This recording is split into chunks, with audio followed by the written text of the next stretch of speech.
Alright guys, welcome back to another Nebulous Nerd short. Today I'm going to be playing the Stanley Parable. If you've never played it or never heard of it, it's a little exploration game that's all about finding all of the endings, basically. So I'm going to do a normal ending, and I'm going to do a not-so-normal ending, just to show you some of the things that you can do with this game. But trust me, there are a lot of options, so let's get started.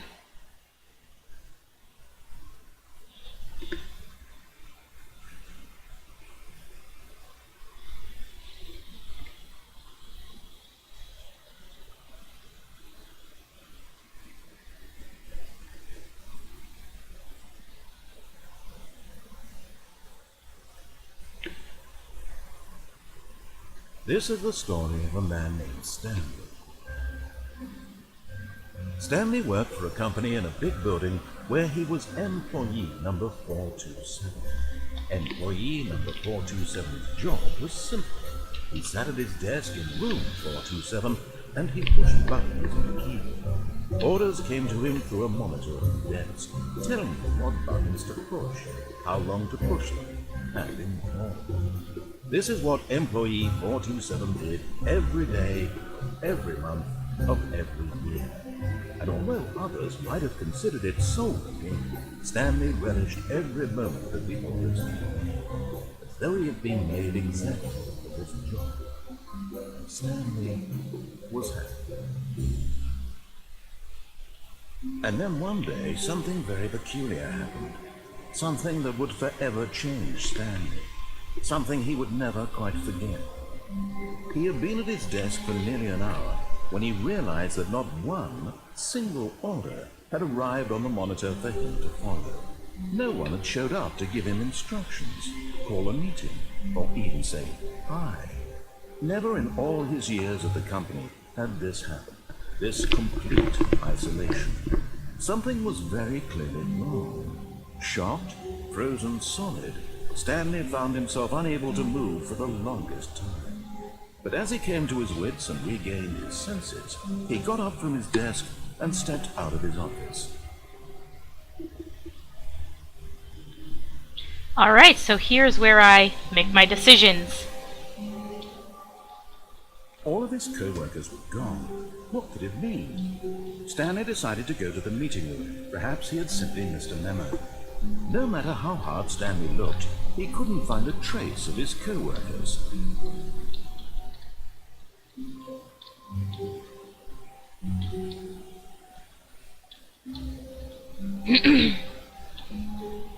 When Stanley came to a set of two open doors, he entered the door on his left. Okie dokie. We'll go left. This time.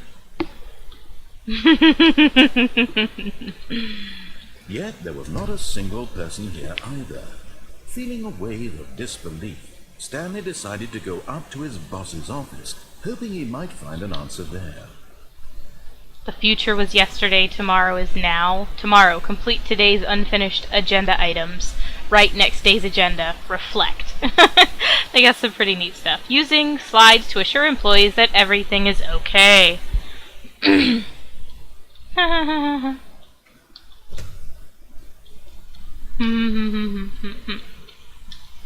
Coming to a staircase, Stanley walked upstairs to his boss's office. Upstairs! To the boss's office! Yay! Stepping into his manager's office, Stanley was once again stunned to discover not an indication of any human life. Shocked, unraveled, Stanley wondered in disbelief who orchestrated this, what dark secret was being held from him. What he could not have known was that the keypad behind the boss's desk guarded the terrible truth that his boss had been keeping from him, and so the boss had assigned it an extra secret PIN number, 2845. But of course, Stanley couldn't possibly have known this. Nope. Stanley couldn't possibly have known this. You know, here's something I don't think I've ever done. Just not put in a key code. Stanley just sat around twiddling his thumbs. Trying to input anything on the device was useless, since he could never possibly know that the combination was 2845.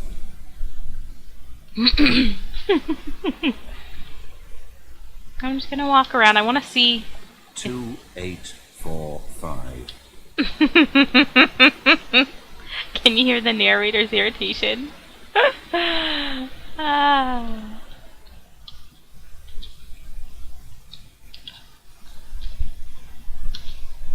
Nope. Forgot, but it turns out that the panel's emergency override kicked in, and the door just opened all by itself, and Stanley got the hell along with the story. Well, whoop-de-doo. I could have put in the code and all it does is open the door. But it's so funny to irritate the narrator. Ah, that's glorious.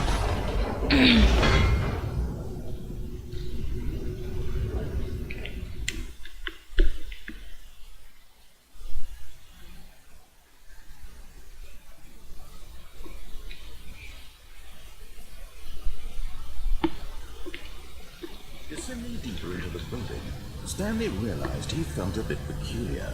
It was a stirring of emotion in his chest, as though he felt more free to think for himself, to question the nature of his job. Why did he feel this now, when for years it had never occurred to him? This question would not go unanswered for long. Oh no, Stanley! Stanley walked straight ahead through the large door that read Mind Control Facility. Escape!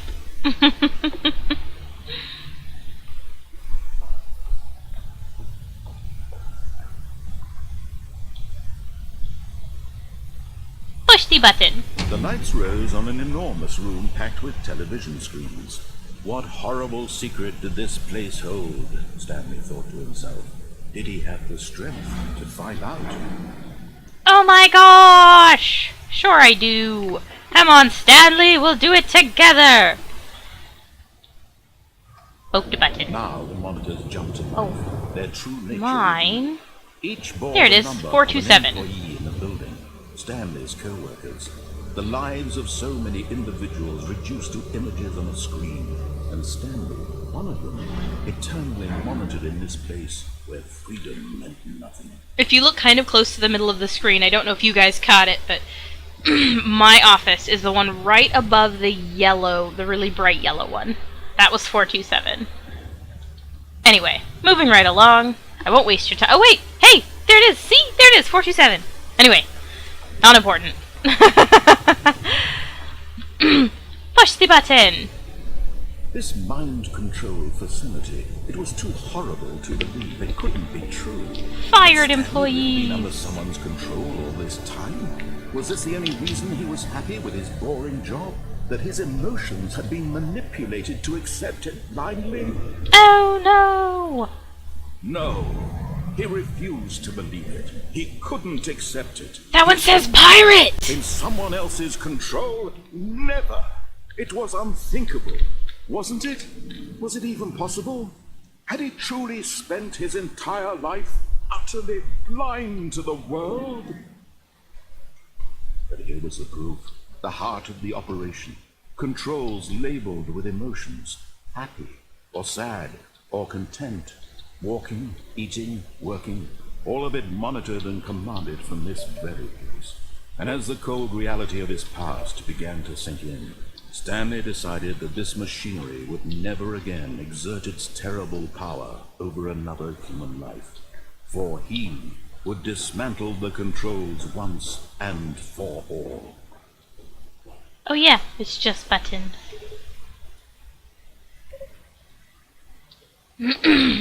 Okay. Dismantling the controls. Tearing down the system, shit like that.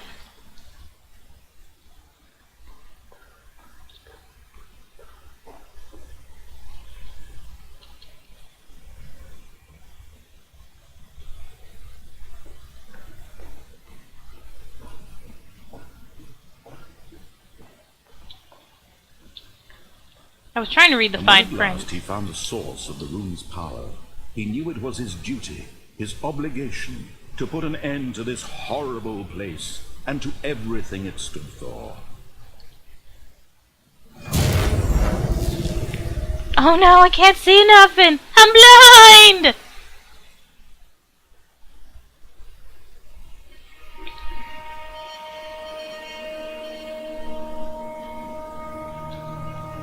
Blackness and a rising chill of uncertainty. Was it over? Yes! He had won! He had defeated the machine, unshackled himself from someone else's command. Freedom was mere moments away. And yet, even as the immense door slowly opened, Stanley reflected on how many puzzles still lay unsolved. Where had his co-workers gone? How had he been freed from the machine's grasp?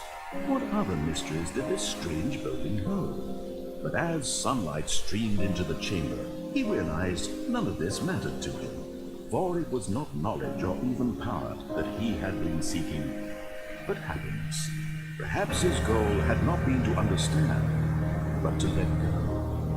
No longer would anyone tell him where to go, what to do, or how to feel. Whatever life he lives, it will be his. And that was all he needed to know. It was perhaps the only thing worth knowing. Stanley stepped through the open door. You know, as soon as it's actually Stanley open. felt the cool breeze upon his skin, the feeling of liberation, the immense possibility of the new path before him. This was exactly the way, right now, that things were meant to happen. And Stanley was happy. Yay! Until the game reset, and then he was back! Dun dun dun! Plot twist! Okay. Yeah, all in all, fairly boring. All of his co-workers were gone. What could it mean? Stanley decided to go to the meeting room. Perhaps he had simply missed a memo.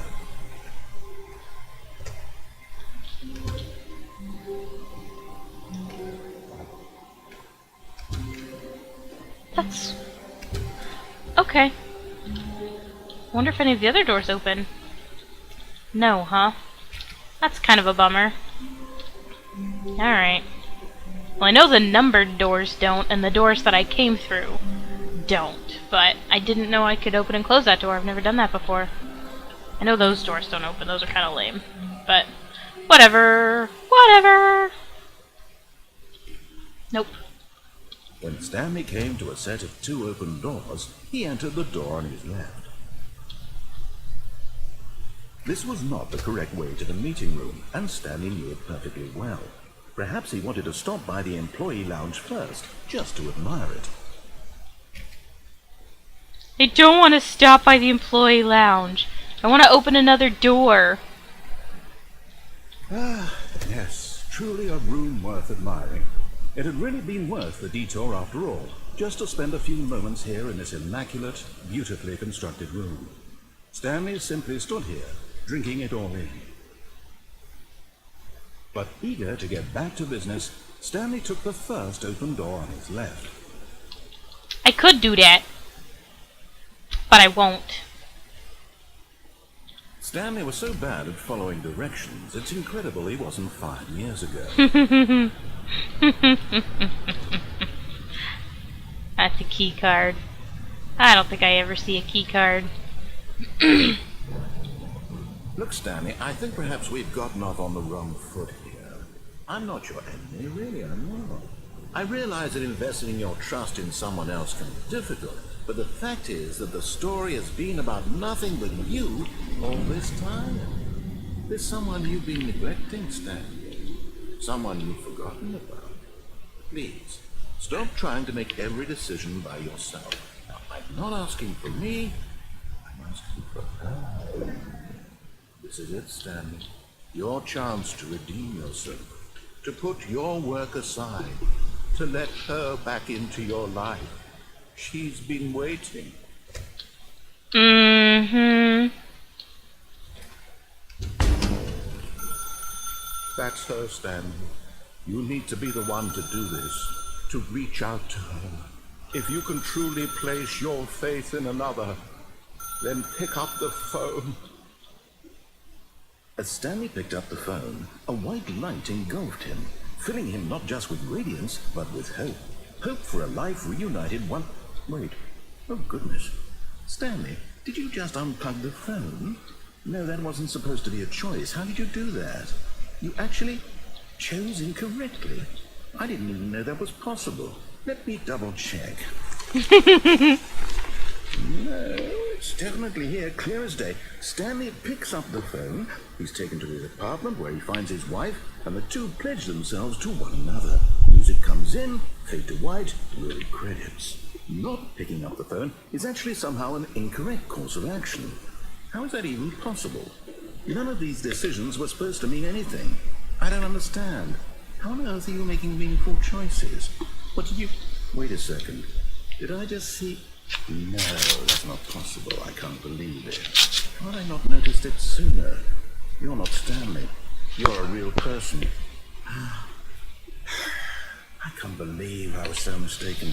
This is why you've been able to make correct and incorrect choices. And to think I've been letting you run around in this game for so long. If you'd made any more wrong choices, you might have negated it entirely. It's as though you completely ignored even the most basic safety protocol for real-world decision-making. Or did you not grasp the severity of the situation? Well, I won't have that kind of risk on my watch. I'm going to stop the game for a moment so we can educate you properly on safe decision-making in the real world. Please observe this helpful instructional video. Woo! Choice.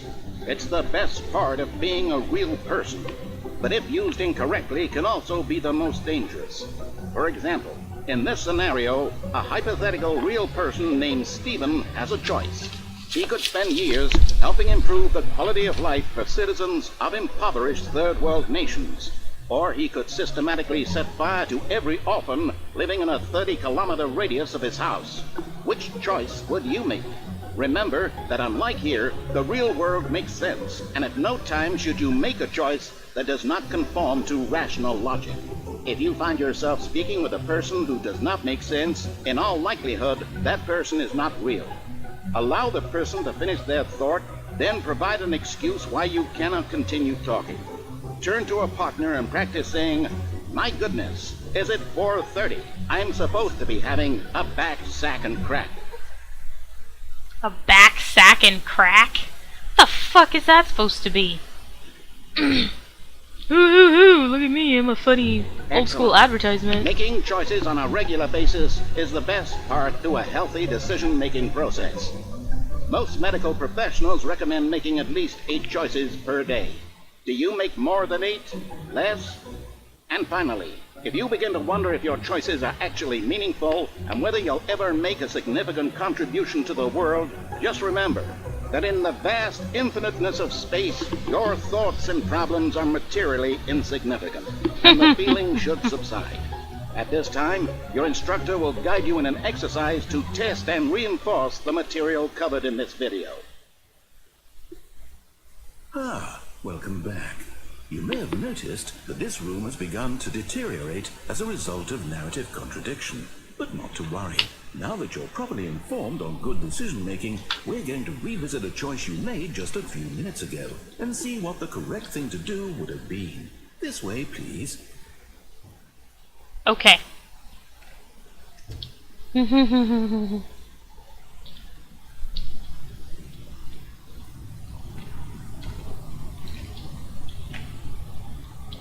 No, huh? Oh! I can almost squeeze through there. Alright, alright. Now that we know your choices are meaningful, we can't have you jumping off the platform and dying. Imagine the main character dying senselessly halfway through the story. That story would make no sense at all. We just need to get you home as soon as possible before the narrative contradiction gets any worse. Unfortunately, it seems this place is not well equipped to deal with reality. There's an open door down there, but I don't know of any way to get down there. Although I suppose it's supposed to go outside. Whatever. No, I can't climb up on it, huh? That's rude. I don't want to go back to the decision he wants me to make. That's not going to do anybody any good.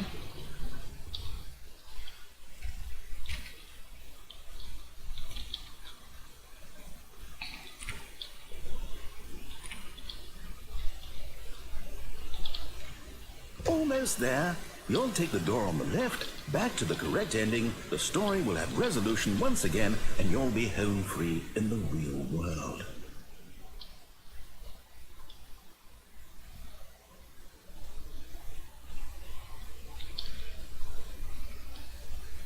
Now remember, all you need to do is behave exactly as Stanley would. That means choosing responsibly and always putting the story first. I'm quite sure you'll be up to the task. Just follow my lead and you'll be fine. All right. When Stanley came to a set of 2 open doors, he entered the door on his left. No! Why did you do that? Quickly, hurry back in the other direction. Perhaps we're not too late. I'm breaking stuff!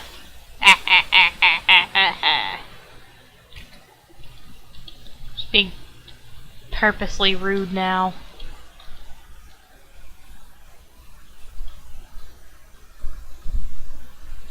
Oh, it's ruined. I can't believe, after everything we talked about, that my story, you've destroyed my work. Why? For what? What did you get out of that? What did you think was so special about seeing the game undone, left here like so much garbage? It's worthless now. And what am I supposed to do? Even if there were a way to continue, would it be worth it?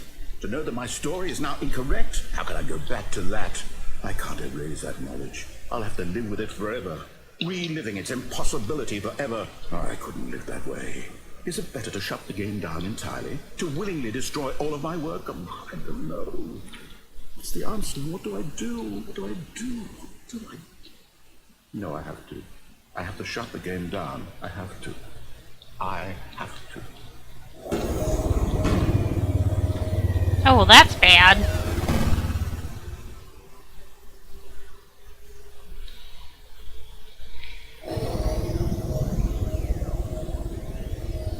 Uh-oh. I'm here. I'm still here. Here in this pile of rubbish. With you. You. Who thought you were so clever. Now look where we are. My entire game is destroyed. It was the only thing in the world that was mine, and you run it into the ground. What, did you think that would be funny? You just had to see? Yeah. Didn't I impress upon you how important it was to be like Stanley? He actually knows how to do what I tell him to. He understands that if I say to do something, there's a damn good reason for it. That thought hadn't even occurred to you, had it? That there's a world outside of you? You're a child. Oh, that story. If you'd just gone through the door on the left, you would have seen it. There was a whole underground facility. You would have destroyed it and been victorious. It would have been so perfect. I worked so hard on it. I tried so hard. Just behave exactly as Stanley would. That means choosing responsibly and always putting the story first. I'm quite sure you'll be up to the task. Just follow my lead and you'll be fine. All right. When Stanley came to a set of 2 open doors, he entered the door on his left. Okay, we'll go through the door on the left this time. We'll see what that brings us. Wait.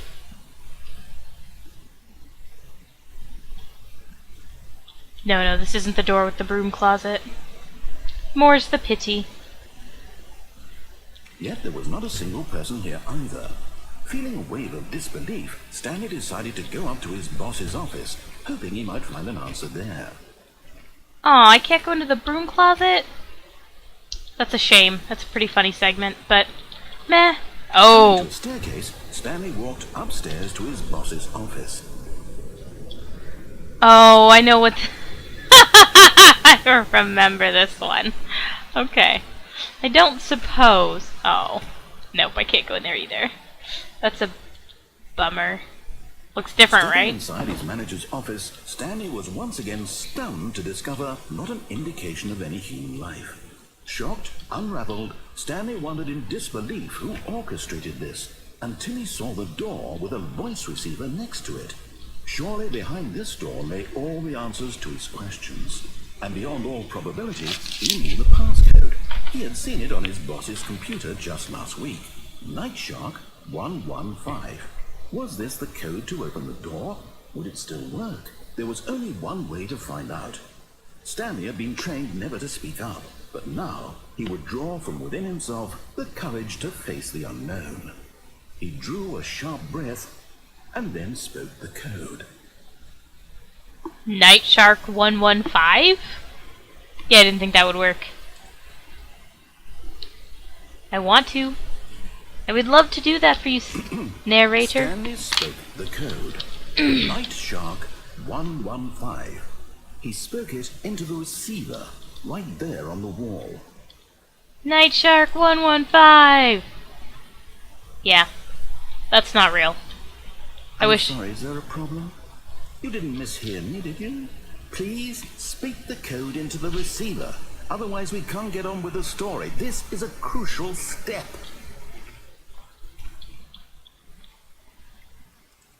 I wish I could. Okay, fine, you're not going to do it. But you know what? It's pretty humiliating to bring you this far, only for you to suddenly decide you have better things to do. I asked you for this one single thing, for your respect. The kind of respect Stanley shows for his choices. He knows what it means to take a story seriously. If you didn't want to see what I had to show you, then why did you come here? You had a choice, you know. You could have gone through the door on the right. You could have done whatever the hell you wanted over there. Why did you come this way? Speak. Say something to me. Explain yourself, you coward. Oh no!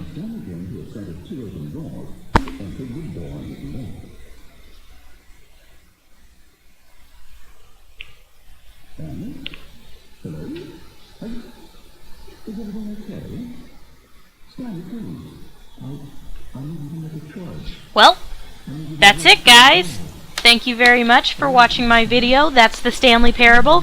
Like I said, there's a whole lot of other choices you can make, a whole lot of other endings you can explore, and it's hilarious. I highly recommend it. It's available on Steam, and it might be available elsewhere. I'm not really sure. Steam is where I got it. So, again, thanks for watching, and I'll see you next time.